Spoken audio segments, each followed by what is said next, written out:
Hello everyone, welcome back to Lucky Crit. Today I'm here once again with the latest dose of Fire Emblem Three Houses news, and in what is a very brief Japanese commercial that just came out, there's actually a lot of new info that we can glean. If you haven't seen the commercial yet and you want to watch it for yourself, the link will be in the description of this video. As Oscar on Twitter pointed out, this commercial was among a group of commercials for Spring 2019 Switch titles, but it's hilarious that they also included Three Houses, since we now know that it will indeed be a summer title. Not even 2 seconds into the commercial, we have our first revelation. Fodlan Winds, previously called Fodlan's Dawning Wind in the last episode on this channel, that was recently officially titled by Nintendo of Europe on Twitter, can be heard as the map theme while this girl is playing the game.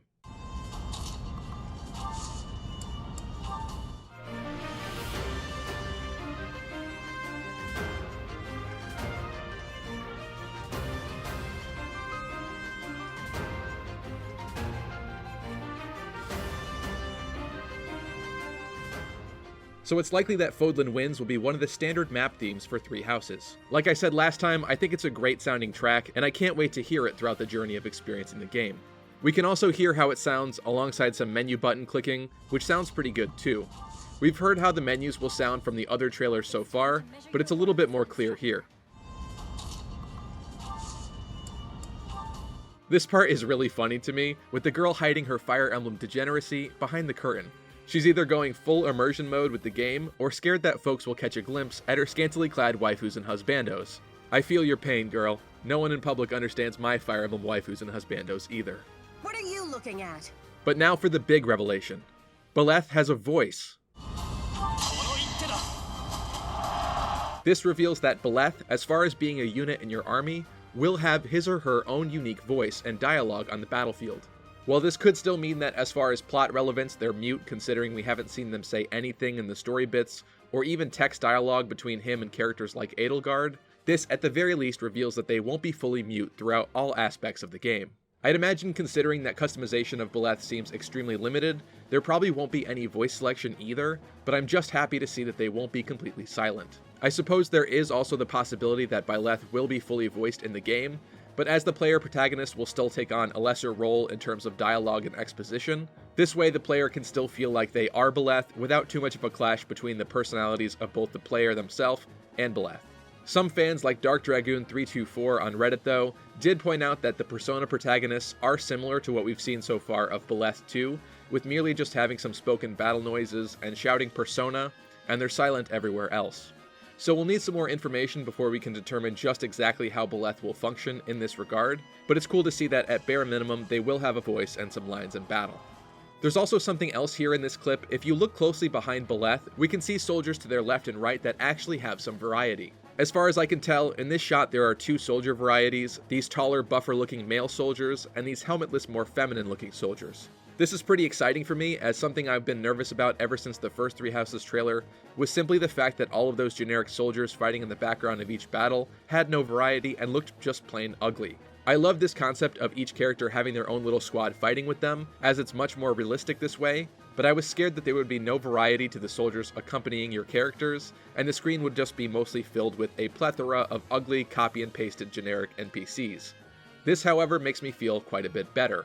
Either this has to do with some of the classes that Byleth has unlocked and has been able to mix and match some soldiers, or they're actually just making a concerted effort to have some soldier variety with each character.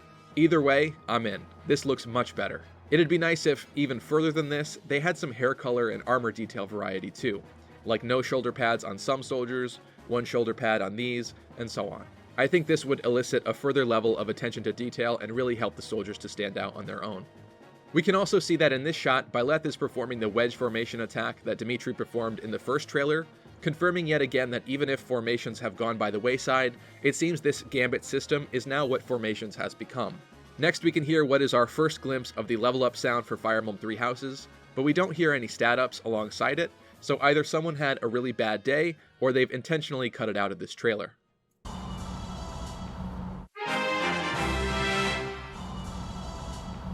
In this next shot, we can see what looks to be a garden-like courtyard battle, which probably takes place somewhere at Garreg Monastery, judging by some of the art book pictures that we saw last time. Byleth has chosen the Black Eagles once again, like in the last trailer, because we can see what looked to be Dorothea, who's attacking and currently off-screen, Edelgard, Ferdinand, Linhardt, or the black-haired unnamed student, Bernadetta, Petra, Casper, and someone else that's shrouded in a green effect with a similar stance to the top right student. So judging by the pose that this character is in compared to the last trailer, I think this is definitely Linhardt or the other unnamed black-haired student within the Black Eagles, considering they both stand in this mage pose. There's also a few more units at the bottom of the screen here, one of which looks to be Beleth himself with his interesting sleeves. And in the very bottom left, it looks to be an enemy unit with the red ring below them. And this does add up because so far we've accounted for every single student that we know is in the Black Eagles that was revealed to us in the last trailer. Dorothea is attacking here, and we can actually see that there's a portrait of what could be Ferdinand to the upper left of her portrait. Is this an indicator of support between Dorothea and Ferdinand, and this is how supports will be shown from now on? Or could this be a form of a gambit attack that both Dorothea and Ferdinand will take part in, perhaps because of their support rank or proximity on the battlefield? Ferdinand is right by the enemy, so maybe because Dorothea is attempting to attack the enemy next to Ferdinand, we'll also be getting an additional attack or bonus from Ferdinand being there as well. This could be some next evolution of the Fates and Awakening pair-up mechanic, or a relic that's still lying around in the game reminiscent of that time, but that's all we know about this so far, so be sure to temper your expectations. When the player clicks the attack command, Dorothea actually runs up from quite a ways away to attack, so she wasn't 2 spaces away, like a Fire Emblem player would usually play and have the combat menu appear. Perhaps this game will feature some more casual gameplay mechanics, like being able to select a character, select any enemy, click attack, and then the character will automatically move to attack range and attack them. I find that pretty interesting too. It also looks like she could be attacking another student wearing a beret, so this is the Battle of the Berets. But with that, that's the end of the trailer. It's pretty amazing how much we can glean from these short little trailers and commercials, but this one was certainly very interesting with everything that it showed. What do you think? Would you be excited for the return of some sort of pair-up attack if units are next to each other? Are you happy that Beleth has a voice, at the very least on the battlefield? Let me know in the comment section below. Thank you so much for watching. Be sure to slash the thumbs up down below if you enjoyed this video. Get subscribed to make Lucky Crit your source for more Fire Emblem Three Houses coverage, analyses, and breakdown of each trailer and bit of news up to the launch of the game this summer. And also be sure to follow us on Twitter for the latest and fastest bits of news as well. Huge shout out to all of our amazing patrons. Thank you so much for your support, and check out our Discord server if you want to chat a bit more beyond this video. And I'll catch you guys in the next episode.